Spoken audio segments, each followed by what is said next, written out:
Bhima horror story में आपका स्वागत है। रात के अंधेरे में कोई भी उस कब्रिस्तान के पास जाने की हिम्मत नहीं करता था। गांव वाले कहते थे कि वहाँ अजीब अजीब आवाज़ें आती है, कभी किसी के रोने की तो कभी किसी के हंसने की। कुछ लोगों ने वहाँ सफ़ेद साए देखे थे तो कुछ ने वहाँ से लौटकर बुखार में तड़प तड़प कर दम तोड़ दिया था। गांव के बाहर बने उस पुरानी कब्रिस्तान की कहानियाँ बहुत पुरानी थी। कहते हैं वहाँ एक 100 साल पुरानी कब्र थी जिसमें एक आत्मा कैद थी। जिसने भी उस कब्र को छूने की कोशिश की वह जिंदा नहीं बचा। रघु, मनोज और सुनील तीनों दोस्त थे। वे गांव के ही एक कॉलेज में पढ़ते थे और भूत प्रेत जैसी कहानियों पर विश्वास नहीं करते थे। एक दिन उन्होंने फैसला किया कि वे उस कब्रिस्तान की सच्चाई जानने के लिए रात में वहां जाएंगे। डरते हो क्या? रघु ने मजाक करते हुए सुनील से कहा। डर और मैं, चलो आज ही चलते हैं, सुनील ने हंसते हुए जवाब दिया। रात के 12 बजे का समय तय हुआ। अंधेरी रात में चांद बादल के पीछे छिपा था और हवा सर्द थी। तीनों दोस्त टॉर्च लेकर कब्रिस्तान की तरफ बढ़े। जैसे जैसे वे आगे बढ़ते गए रास्ता सुनसान होता गया। कब्रिस्तान के पास पहुंचते ही उन्हें अजीब सी ठंड महसूस हुई।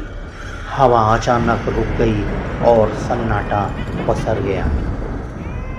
कब्रिस्तान में पहुंचते ही सुनील को ऐसा लगा जैसे कोई उसका पीछे चल रहा है। उसने डरते डरते पीछे देखा लेकिन वहाँ कोई नहीं था। यहाँ अजीब सा एहसास हो रहा है, सुनील ने कांपती आवाज में कहा। अरे कुछ नहीं होगा, बस कहानियाँ हैं, सुनील ने हंसते हुए कहा। लेकिन तभी अचानक हवा में एक अजीब सी सुगंध फैल गई, एक सड़ी गली बदबू जिससे सांस लेना मुश्किल हो गया। क्या बदबू है ये? रघु ने नाक बंद करते हुए कहा। अचानक उन्हें सामने एक परछाई दिखाई दी, एक लंबा काला साया जिसकी आंखें लाल लाल चमकती थी। मनोज ने टॉर्च उस पर डाली लेकिन वह साया वहीं खड़ा था।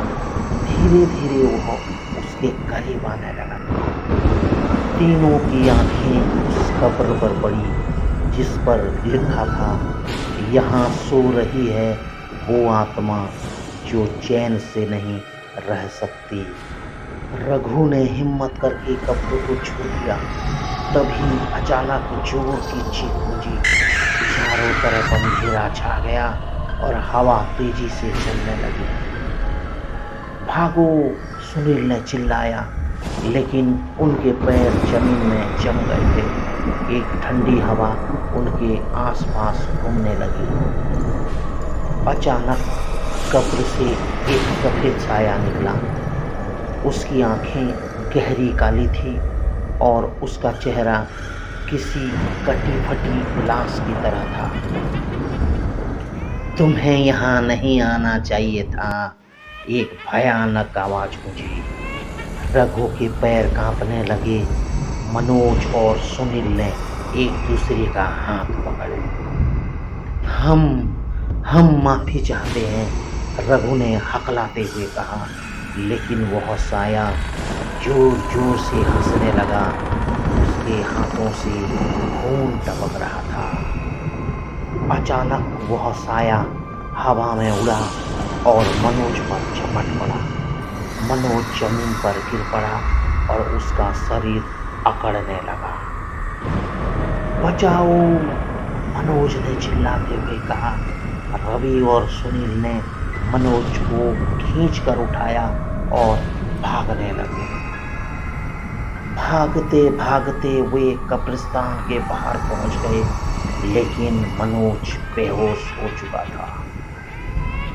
गांव के एक बुजुर्ग ने बताया, यह वही कब्र है जहां 100 साल पहले एक तांत्रिक को दफनाया गया था। उसने काले जादू से आत्माओं को बांध रखा था। जो भी उस कब्र को छूता है वह उसकी आत्मा का शिकार बन जाता है। रघु और सुनील ने मनोज को अस्पताल पहुंचाया। 3 दिन बाद जब मनोज को होश आया तो उसने कहा, वो आज भी मेरी आंखों के सामने आता है। वो कह रहा है, मैं वापस आऊंगा। उस दिन के बाद रघु, मनोज और सुनील ने कभी भी कब्रिस्तान की तरफ कदम नहीं बढ़ाया। लेकिन गांव में अब भी कुछ लोग कहते हैं कि अगर रात के 12 बजे उस कब्र के पास जाया जाए तो वहां से किसी की हंसने और रोने की आवाज आती है। तो दोस्तों, आज का ये कहानी आपको कैसा लगा? अगर अच्छा लगा तो लाइक कीजिए, कमेंट कीजिए और हमें बताइए कि आप किस चीज़ के ऊपर, किस भूतिया कहानी के ऊपर कहानी सुनना चाहते हैं। हम आप लोगों के सामने ज़रूर ज़रूर ज़रूर पेश करेंगे। अब तक हमारे साथ देने के लिए, भीमा हॉरर स्टोरी में साथ देने के लिए धन्यवाद, धन्यवाद, धन्यवाद।